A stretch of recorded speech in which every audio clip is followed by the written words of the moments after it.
તો મિત્રો આજે આપણે જે ચેપ્ટર વિશે વાત કરવાના છીએ, ચેપ્ટર નંબર 7 જે આપણે નવું શરૂ કરવાનું છે આજથી, કણોના તંત્રો અને ચાકગતિ. જે ચેપ્ટરનું નામ છે કે કણોનું એક જે આખું તંત્ર હોય છે. માનો કે કોઈ આપણે ઘન પદાર્થ લઈ લઈએ તો ઘન પદાર્થની અંદર જે કણો રહેલા હોય છે એ એનું તંત્ર, અને એ જે કણોનું જે આખું તંત્ર છે અને એની આપણે ચાકગતિ, જે ગતિ વિશે એક પ્રકારની જે ગતિ છે ચાકગતિ, એના વિશે અભ્યાસ કરવાનો છે. આની પહેલાં આપણે જે ચેપ્ટર નંબર 6 કાર્ય, ઉર્જા અને પાવર, એ વિશે આપણે વિગતવાર જોયું કે કાર્ય કઈ રીતના થતું હોય, પાવર, કાર્ય, ઉર્જા અને પાવર. હવે વાત કરીએ ચેપ્ટર નંબર 7 જે કણોના તંત્રો અને ચાકગતિ છે. તો એમાં તો પહેલાં જોઈએ કણોનું તંત્ર. કણોનું તંત્ર કઈ જગ્યાએ હોય છે ને કેવું હોય છે એની વાત કરીએ.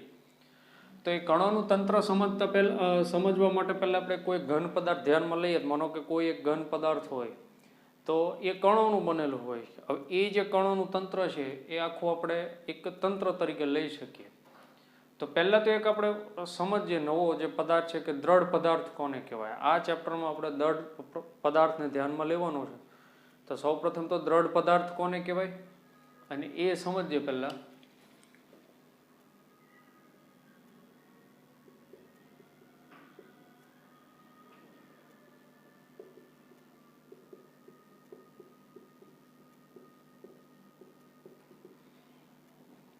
દ્રઢ પદાર્થને પહેલાં આપણે સમજીએ. માનો કે કોઈ એક એવું આપણે અહીંયા આકૃતિમાં બતાવ્યું, માનો કે કોઈ એક પદાર્થ છે. આ પદાર્થમાં રહેલા કણો છે જે ડોટ ડોટ વડે દર્શાવેલા છે.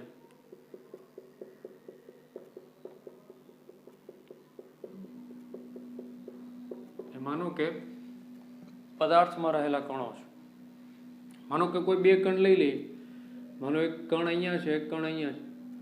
તો દ્રઢ પદાર્થ એક કોઈ કાલ્પનિક, એટલે કે કોઈ કલ્પેલો એક પદાર્થ છે. કોઈ પદાર્થનો પ્રકાર નથી દ્રઢ પદાર્થ. જેમ કે આપણે ઘન પદાર્થ છે, પ્રવાહી પદાર્થ છે, વાયુ પદાર્થ છે, એ પદાર્થના પ્રકાર છે. પણ અહીંયા દ્રઢ પદાર્થ એ કોઈ ચોથો પ્રકાર નથી, પણ એક કાલ્પનિક છે. દ્રઢ પદાર્થ એટલે કેવો પદાર્થ કે માનો કે આજે કોઈ બે કણ છે, એક કણ અહીંયા લીધો, એક કણ અહીંયા લીધો, એ બે વચ્ચેનું જે અંતર છે એ અફર એટલે કે અચળ જળવાઈ રહેતું હોય તો તેને આપણે શું કહીશું? દ્રઢ પદાર્થ કહીશું. અથવા તો એના સ્થાન છે તે બદલાતા ન હોય તો એવા પદાર્થને આપણે શું કહીશું? દ્રઢ પદાર્થ. અને ઘન પદાર્થમાં કેવું હોય છે? ઘન પદાર્થમાં હોય છે તો આવું જ, પણ ઘન પદાર્થ એટલે આપણે એવો પદાર્થ હોય છે કે માનો કે આ ઘન પદાર્થ છે, એમાં પણ બે કણ વચ્ચેનું અંતર છે અચળ જળવાઈ રહેતું હોય, પણ કોઈ બાહ્ય પરિબળો છે, જેમ કે દબાણ છે, બળ છે, એવા બાહ્ય પરિબળના કારણે જે એમાં એટલે કે જે પદાર્થની અંદર જે રહેલા કણો છે એના સ્થાન ક્યારેક બદલાઈ પણ જતા હોય છે. તો ઘન પદાર્થમાં એવું વિરૂપણ શક્ય છે, જ્યારે દ્રઢ પદાર્થમાં એવું વિરૂપણ શક્ય નથી. એટલે કે દ્રઢ પદાર્થ એક આપણે કલ્પેલી રચના છે. એટલા માટે તો દ્રઢ પદાર્થ એટલે કે જે પદાર્થમાં રહેલા કણો વચ્ચેનું અંતર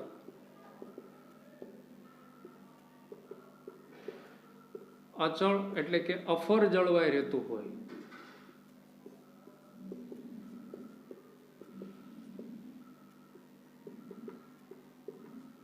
તેને દ્રઢ પદાર્થ કહે છે.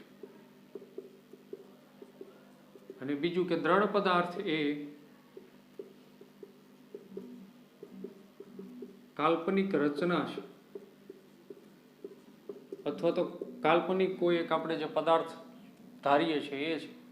અને બીજું કે ઘન પદાર્થમાં વિરૂપણ શક્ય છે.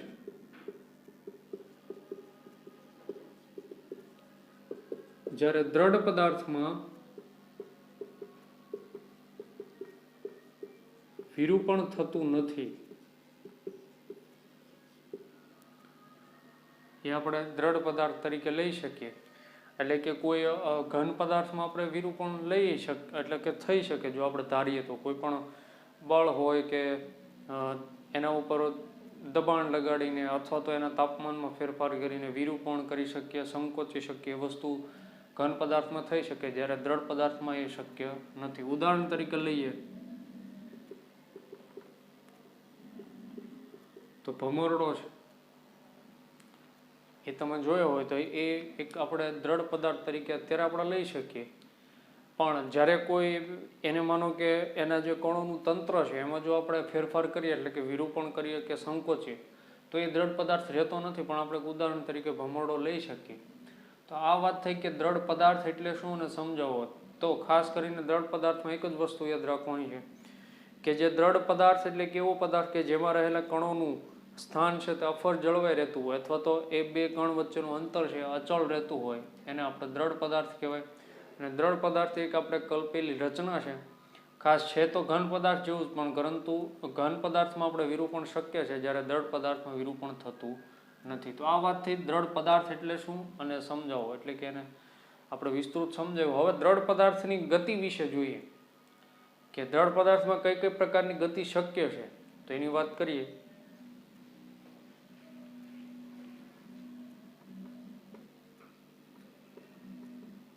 દ્રઢ પદાર્થની ગતિ સમજાવો. કઈ કઈ પ્રકારની ગતિ હોય છે એ આપણે જણાવવાની ને એ ગતિ વિશે વિસ્તૃત સમજાવીએ. તો પહેલા જે દ્રઢ પદાર્થની ગતિ છે, પહેલી સ્થાનાંતરિત ગતિ. સ્થાનાંતરિત ગતિ એટલે શું કે જેમ અહીંયા આકૃતિમાં દર્શાવ્યા પ્રમાણે માનો કે આ કોઈ એક આપણે ઢાળવાળી થીટા જેટલો ઢાળવાળી કોઈ એક સપાટી લઈ લઈએ. અહીંયા માનો કે કોઈ એક દ્રઢ પદાર્થ લઈ લઈએ ઢાળ ઉપર. અહીંયા આ જે કણ છે માનો કે P1 લઈ લઈએ. આ કણ જે છે તે P2 કણ લઈએ અને અહીંયાથી ઢાળ ઉપરથી એ સ્થાનાંતરિત ગતિ કરાવવામાં આવે છે. એટલે કે એ સરકીને દ્રઢ પદાર્થ જાય એ રીતના સ્થાનાંતરિત ગતિ કરાવવાની છે, ગબડાવવાનો નથી. જો અહીંયાથી ગબડાવવામાં આવે તો આવશે તો પણ એ પદાર્થ અહીંયા નીચે જ આવે ને આ પદાર્થ પણ અહીંયા નીચે આવશે દ્રઢ પદાર્થ. પણ અહીંયા જે છે તે સરકીને દ્રઢ પદાર્થ નીચે આવે એ રીતના આપણે એની ગતિ કરાવવાની છે. તો અહીં આકૃતિમાં દર્શાવ્યા મુજબ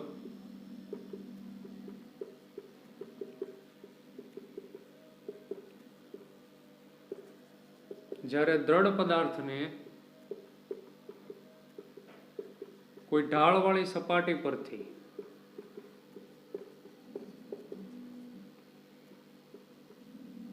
સરકીને નીચે આવે તેમ સ્થાનાંતરિત ગતિ કરાવવામાં આવે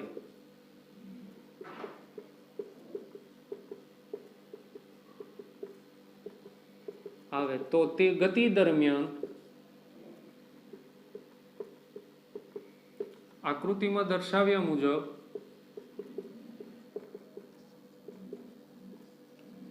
બે કણો વચ્ચેનું અંતર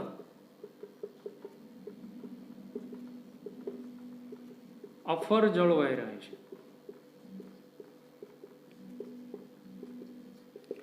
અફર જળવાઈ રહે છે એનો અર્થ શું કે એ જે બે વચ્ચેનું અંતર છે તે બદલતું નથી. એ માનો કે દ્રઢ પદાર્થ અહીંયા છે ત્યાંથી સરકીને માનો કે અહીંયા નીચે સુધી આવે તો પણ એ બે કણ વચ્ચેનું અંતર છે એ બદલાતું નથી. એટલે એ પ્રકારની જે ગતિ છે તેને આપણે શું કહેશું? શુદ્ધ સ્થાનાંતરિત ગતિ. એટલે કે આ પ્રકારની દ્રઢ પદાર્થની ગતિને શુદ્ધ સ્થાનાંતરિત ગતિ કહે છે.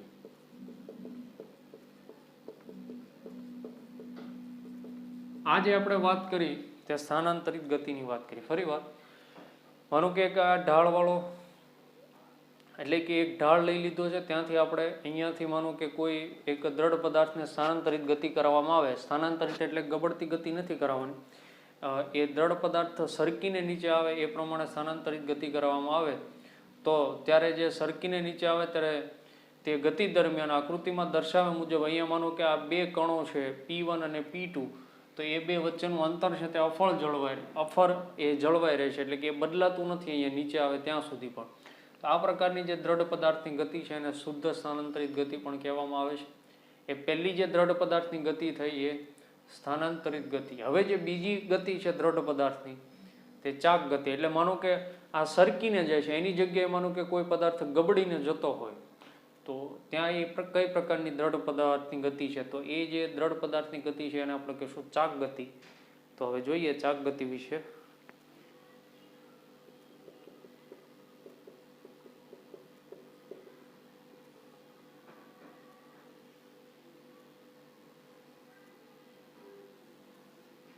માનો કે કોઈ આપણે પહેલા ઢાળ લઈ લઈએ થીટા જેટલો, અહીંયા જે કણ છે અલગ અલગ કણો લઈ લઈએ, આ P1 લઈ લઈએ, P2 કણ લઈ લઈએ, આ જે છે તે P3 કણ લઈ લઈએ, P4 કણ લઈ લઈએ. તો આકૃતિમાં દર્શાવ્યા મુજબ એક દ્રઢ પદાર્થની ગબડતી ગતિ અહીંયા બતાવેલી છે. એટલે અહીંયાથી જ આમ માનો કે દ્રઢ પદાર્થને મુક્ત કરવામાં આવે તો અહીંયા નીચે આવે તો ગબડતો ગબડતો એ દ્રઢ પદાર્થ માનો કે આવે છે. તો એમાં ચાક ગતિ એટલે શું? તો આપણે જોઈએ કે આ જે પદાર્થ છે તેનું કેન્દ્ર છે તે આકૃતિમાં દર્શાવ્યા મુજબ ડોટ મુજબનું છે, ત્યાં એ કોઈ વર્તુળાકાર પદાર્થ એટલે કે વર્તુળાકાર દ્રઢ પદાર્થનું કેન્દ્ર છે. ચાક ગતિ એટલે શું?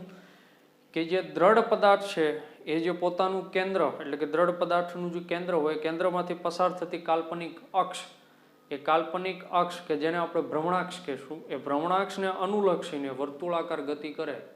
એટલે કે એ ભ્રમણાક્ષની સાપેક્ષે જે વર્તુળાકાર ગતિ કરે એ પ્રકારની ગતિને શું કહેવાય? ચાક ગતિ કહેવાય. તો આપણે જોઈએ કે આકૃતિમાં દર્શાવ્યા મુજબ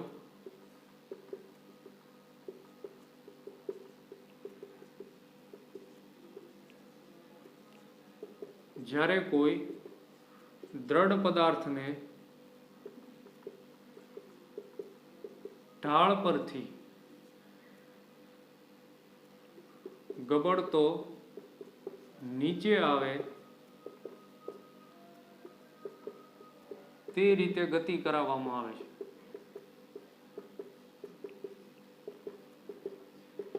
તો આ ગતિ દરમિયાન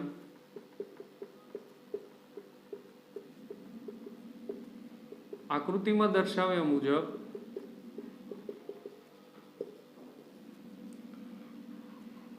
દ્રઢ પદાર્થના કણો P1, P2, P3 અને P4 એ દ્રઢ પદાર્થના કેન્દ્રને અનુલક્ષીને વર્તુળાકાર ગતિ કરે છે.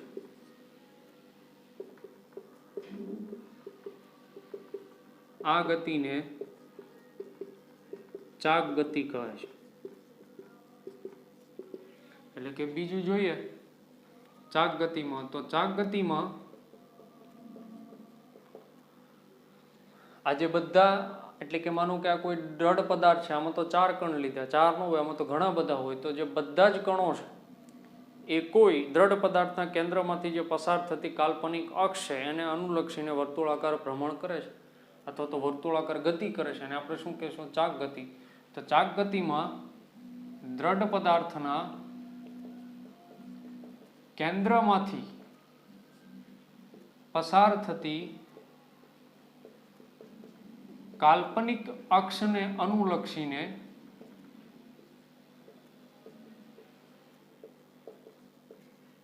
વર્તુળાકાર ગતિ કરે છે. જે ગતિને ચાક ગતિ કહે છે. અને બીજી જો એક વાત કરીએ તો અહીંયા માનો કે આ કેન્દ્ર છે, તો કેન્દ્રથી જે નજીકના જે કણો હોય છે તેની સાપેક્ષે કેન્દ્રથી જે દૂરના કણો છે તેની ગતિ કેવી હોય છે? ખૂબ જ વધારે. એટલે કે જેમ જેમ કેન્દ્રથી દૂર જતા જાય તેમ કણોની ગતિ કેવી થતી જાય? વધતી જાય. એટલે કે બીજું કે દ્રઢ પદાર્થમાં કેન્દ્રની નજીક રહેલા કણો કરતા કેન્દ્રથી દૂરના કણોનું વેગ વધારે હોય છે. એટલે જેમ જેમ અહીંયા કેન્દ્રથી દૂર જાય કિનારી તરફ, ત્યાં કણોનો વેગ કેવો હોય છે? વધારે હોય છે. ચાક ગતિ કરતા જો પદાર્થોનું આપણે ઉદાહરણ લઈએ તો સીલિંગ ફેન લઈ લઈએ.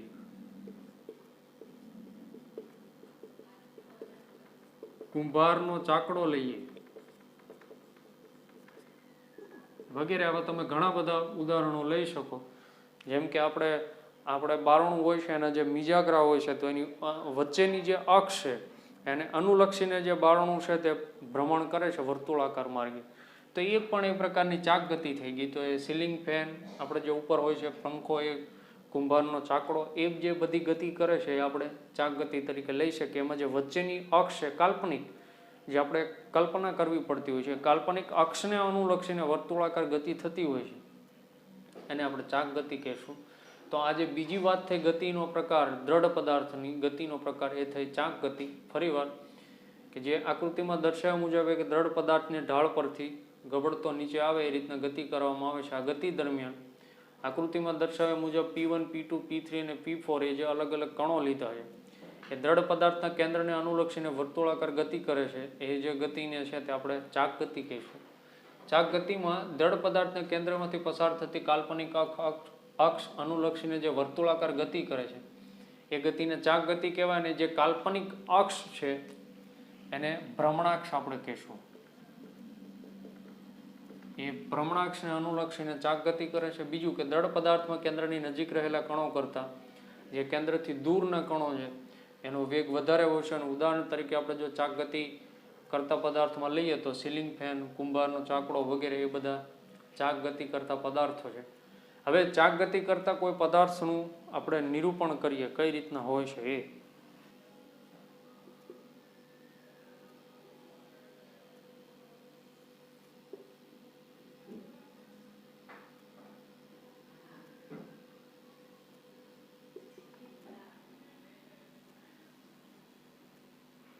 આમાંનો કે જે દોરેલો છે તે આપણે એક દ્રઢ પદાર્થ ધારવાનો છે. અહીંયાથી માનો કે R1 જેટલી ત્રિજ્યાએ કોઈ એક P1 કણ છે, માનો કે R1 જેટલી ત્રિજ્યાએ, આ એના ચાક ગતિનો માર્ગ છે. બીજો કે માનો કે કોઈ કણ P2 લઈ લઈએ જેની ત્રિજ્યા R2 છે, તો આ પણ એને ચાક ગતિનો માર્ગ થઈ ગયો. અને કોઈ એક કણ છે P3, તે આપણે ભ્રમણાક્ષ એટલે કે ઝેડ અક્ષ ઉપર જ આપણે લેવાનો છે. ત્યાં આપણે કોઈ એનો એટલે કે અંતર છે તે આવશે નહીં. એટલે કે P3 છે અક્ષ ઉપર જ લેવાનો છે. હવે માનો કે આ કોઈ અહીંયા બે કણ છે P1 અને P2, એ ચાક ગતિ કરે છે. કોને અનુલક્ષીને? તો ઝેડ અક્ષિસને અનુલક્ષીને વર્તુળાકાર ગતિ કરે છે, એટલે એક પ્રકારની ચાક ગતિ થઈ. તો આપણે વાત કરીએ કે આકૃતિમાં દર્શાવ્યા મુજબ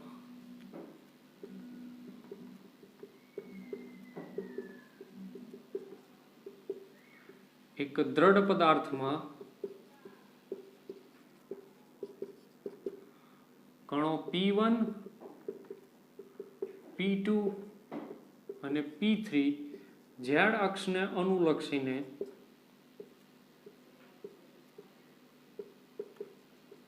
ચાક ગતિ કરે છે. હવે અહીં કણ P1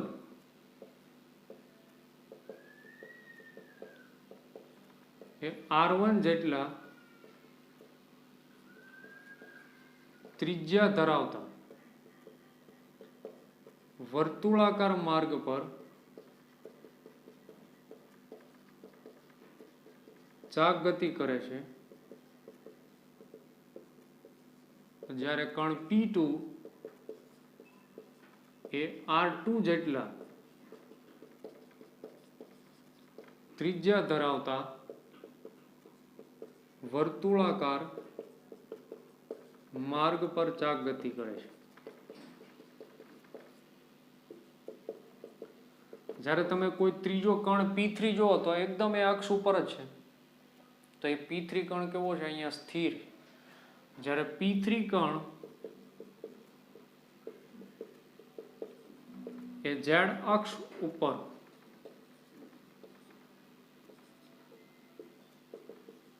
એટલે કે તે સ્થિર છે, એ અક્ષને અનુલક્ષીને કેવો છે? સ્થિર.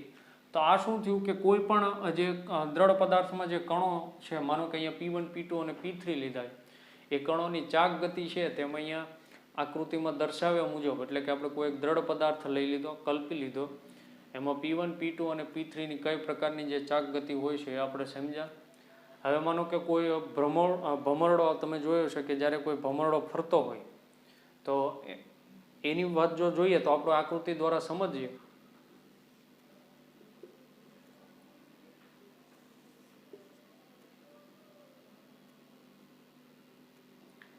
તમે ભમરડો જો જોયો હોય એટલે કે એ ગતિ કરતા, તો તમે જુઓ, માનો કે કોઈ અક્ષને અનુલક્ષીને લઈએ,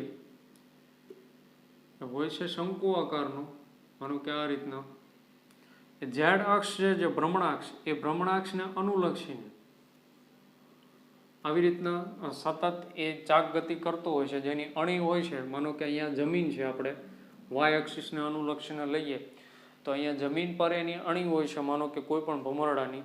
અને માનો કે ઝેડ અક્ષ છે, તો એની આપણે અહીંયા જો ભ્રમણાક્ષ તરીકે લઈએ તો એ ભમરડો છે એ સતત એ અક્ષને અનુલક્ષીને તેની આસપાસ જે ગતિ છે, એક પ્રકારની ચાક ગતિ છે.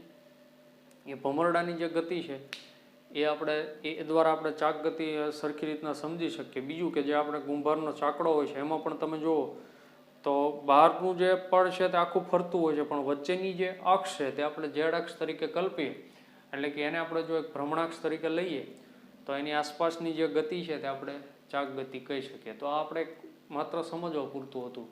તો આ વાત થઈ કે દ્રઢ પદાર્થ કોને કહેવાય છે, આજે આપણે એ જોયું. પહેલાં તો કણોનું તંત્ર એટલે શું એ જોયું, ત્યારબાદ દ્રઢ પદાર્થ કોને કહેવાય અને એ સમજ્યા. ત્યારબાદ દ્રઢ પદાર્થની ગતિ જે સ્થાનાંતરિત ગતિ હોય છે, અને બીજું ચાક ગતિ. તો આપણે એ બંને ગતિના પ્રકારો જોયા. અને ખાસ હવે જે આપણે આગળ જોવાનું છે તે ચાક ગતિ વિશે ખાસ આપણે આગળ વધવાનું છે.